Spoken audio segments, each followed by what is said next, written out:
ಹುಬ್ಬಳ್ಳಿಯಲ್ಲಿ ಹೆಚ್ಚಾಗ್ತಾ ಇದೆ ಪುಂಡರ ಹಾವಳಿ. ನಗರದ ಪ್ರಮುಖ ರಸ್ತೆಗಳಲ್ಲಿ ಪುಂಡರಿಂದ ಬೈಕ್ ವೀಲಿಂಗ್ ನಡೀತಾ ಇದೆ.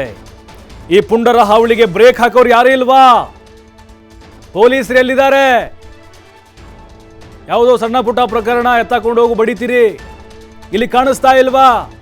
ಕಿಡಿಗೇಡಿಗಳು ಸಾರ್ವಜನಿಕರಿಗೆ ತೊಂದರೆ ಕೊಡ್ತಾ ಇದ್ದಾರೆ. ನೋಡಿ, ಸ್ಟಂಟ್ ನೋಡಿ, ಸ್ಟೈಲ್ ನೋಡಿ, ಬಿಟ್ಟಿ ಶೋಕಿ.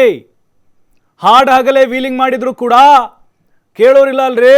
ಏನ್ರಿ ಇದು ದರ್ಪ? ಹೆಲ್ಮೆಟ್ ಇಲ್ಲ, ಲೈಸೆನ್ಸ್ ಇಲ್ಲ, ಭಯ ಇಲ್ಲ, ಮೇನ್ ಭಯ ಇಲ್ಲ. ಅಕ್ಕಪಕ್ಕದಲ್ಲಿ ವಾಹನಗಳು ಓಡಾಡ್ತಿದ್ದಾವೆ. ಈ KLE ಕಾಲೇಜ್ ರಸ್ತೆ, ವಿದ್ಯಾನಗರ, ಟೆಂಡರ್ಶೂರ್ ರಸ್ತೆಗಳಲ್ಲಿ ಹಾವಳಿ ಶುರು ಮಾಡಿದ್ದಾರೆ ಇವರು. ಮೀಸೆ ಚಿಗುರದ ಹುಡುಗರು ಇನ್ನೂ ಅಪ್ರಾಪ್ತರಿದ್ದಾರೆ. ಈ ಬಿಟ್ಟಿ ಶೋಕಿಗಳನ್ನು ಮಾಡಿ ರೀಲ್ಸೆಲ್ಲ ಶೇರ್ ಮಾಡಿಬಿಡೋದು, ಲೈಕ್ ಕಮೆಂಟ್ ಬರಲಿ ಅಂತ. ಹಾಗಾಗಿ ಈ ಒಂದು ವಿದ್ಯಾನಗರ ಠಾಣೆ ಪೊಲೀಸರು ನೋಡಿ, ಯಾವ ವ್ಯಾಪ್ತಿಯಲ್ಲಿ ಪೊಲೀಸರು ಬರ್ತಾರೋ, ಈ ಒಂದು ಪ್ರಕರಣ ನಡೆದಿದೆಯೋ ಆದಷ್ಟು ಬೇಗ ಈ ಪುಂಡರಿಗೆ ಪಾಠ ಕಲಿಸಬೇಕು. ಇಲ್ಲದಿದ್ದರೆ ಸಾರ್ವಜನಿಕರ ನೆಮ್ಮದಿಯನ್ನು ಹಾಳು ಮಾಡ್ತಾರೆ ಇವರು.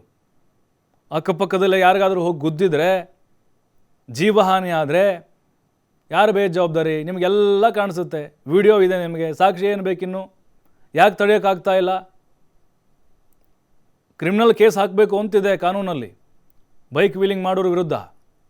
ಹಾಗಾಗಿ ಪೊಲೀಸರು ಇಂತಹ ಪುಂಡರಿಗೆ ತಕ್ಕ ಪಾಠ ಕಲಿಸಬೇಕು. ಈ ತಿರುಪೆ ಶೋಕಿಯನ್ನು ಮಾಡುವಂಥವ್ರಿಗೆ, ಸಾರ್ವಜನಿಕರಿಗೆ ಕಿರಿಕಿರಿ ಮಾಡುವಂಥವ್ರಿಗೆ ಯಾವುದೇ ಕಾರಣಕ್ಕೂ ನಾವು ಒಪ್ಪಕ್ಕೆ ರೆಡಿ ಇಲ್ಲ. ನೋಡಿ, ಗಾಡಿಗಳು ಓಡಾಡ್ತಾ ಇದ್ದಾವೆ, ಶಾಲಾ ಬಸ್ಗಳು ಓಡಾಡ್ತಿದ್ದಾವೆ. ಯಾವುದರ ಕಾನೂನಿನ ಭಯ, ಪೊಲೀಸರ ಭಯ ಅಂತೂ ಇಲ್ಲವೇ ಇಲ್ಲ ಇವರಿಗೆ. ಇನ್ಮೇಲೆ ನೀವು ಹೀಗೆ ಏನಾದರೂ ನಿರ್ಲಕ್ಷ್ಯ ಮಾಡಿ ಇವ್ರನ್ನೇನಾದರೂ ಪಾಠ ಕಲಿಸದೇ ಇದ್ದರೆ ಬೀದಿಗಳಲ್ಲಿ ವೀಲಿಂಗ್ ಮಾಡ್ತಾರೆ ಪುಂಡ್ರು.